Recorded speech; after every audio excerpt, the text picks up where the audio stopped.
Hi everyone, welcome to Cornerstone Tea's YouTube channel. Today we're going to be taking a romantic classic of hot chocolate and putting our Cornerstone Tea twist on it, utilizing one of my very favorite Valentine teas. This one is called Love Letters. As you can note on the package, it's completely caffeine free. It's an herbal tea, and it actually has a base of green rooibos. Now most of the time we see rooibos in its red, roasted form, and green means it's just a little bit milder, a little bit more body to it, and it pairs exceptionally well with the white chocolate and raspberry notes that permeate this blend. Super, super sweet, very romantic. We're going to be making a white hot chocolate out of it because this already has notes of white chocolate in it, and it's going to be absolutely delicious. You're going to need, as far as ingredients goes, about a quarter cup of Love Letters tea. You can dial up or back however much tea you like to use. With one serving of this product, I've noticed, or one serving of this hot chocolate, a quarter cup really does give you the flavor that you're wanting, but it could probably also be a little bit less flavorful if you're not quite keen on getting socked in the mouth by raspberries. You're also going to need about 1.5 cups of milk. Whatever size vessel you intend to use that as your measuring device for how much milk you intend to use.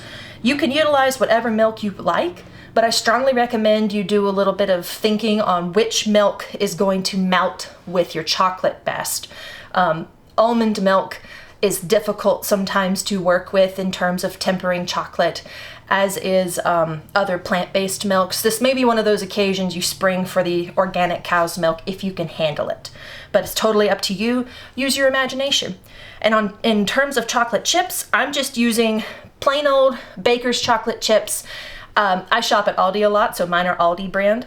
You're going to hear some people tell you when you're making beverages using chocolate, you have to use bar chocolate. And I have found that's not really the case, provided you know how your chocolate behaves.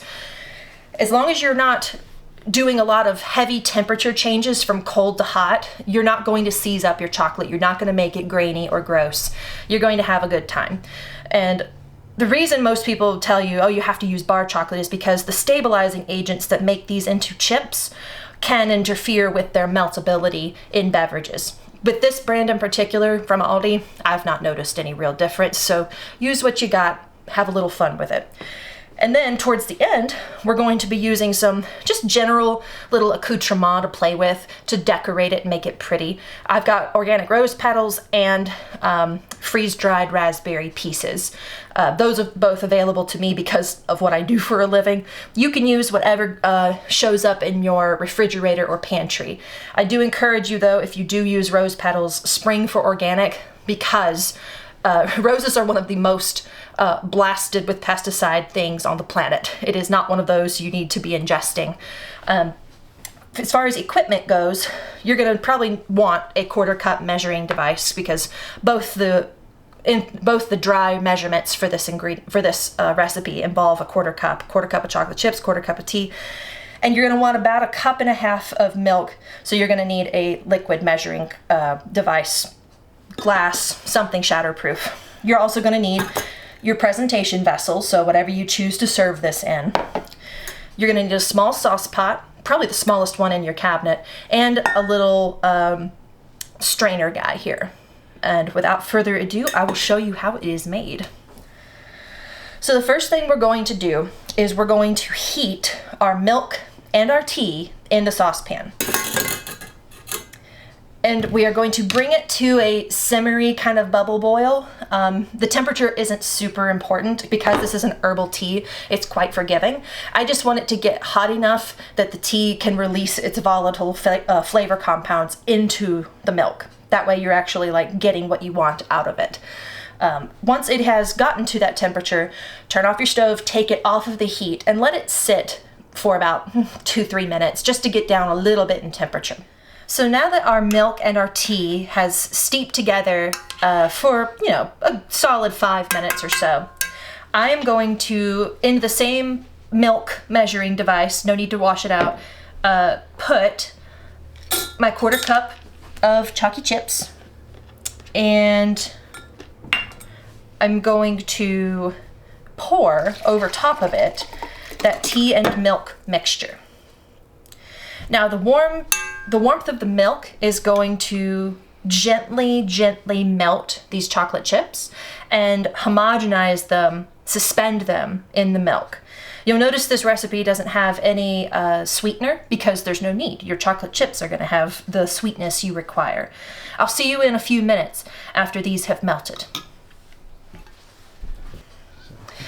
So now that our milk tea mixture has fully melted our white chocolate chips, and we've been stirring with regularity to ensure that they dissolve completely, we are ready to present our cup.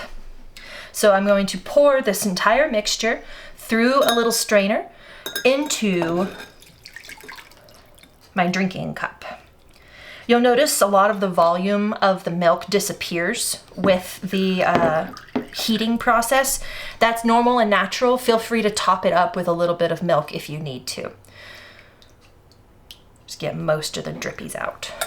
Put that to the side. Now we're going to do the fun part, decorating. So now that we have put it into our drinking vessel, we get to decorate it. I encourage you to use a little bit of whipped cream, as is normal on hot chocolate. Oh yeah. And accent with a little bit of freeze-dried raspberry and maybe even a little bit of rose petal action. And there you have it, our love letters white hot chocolate.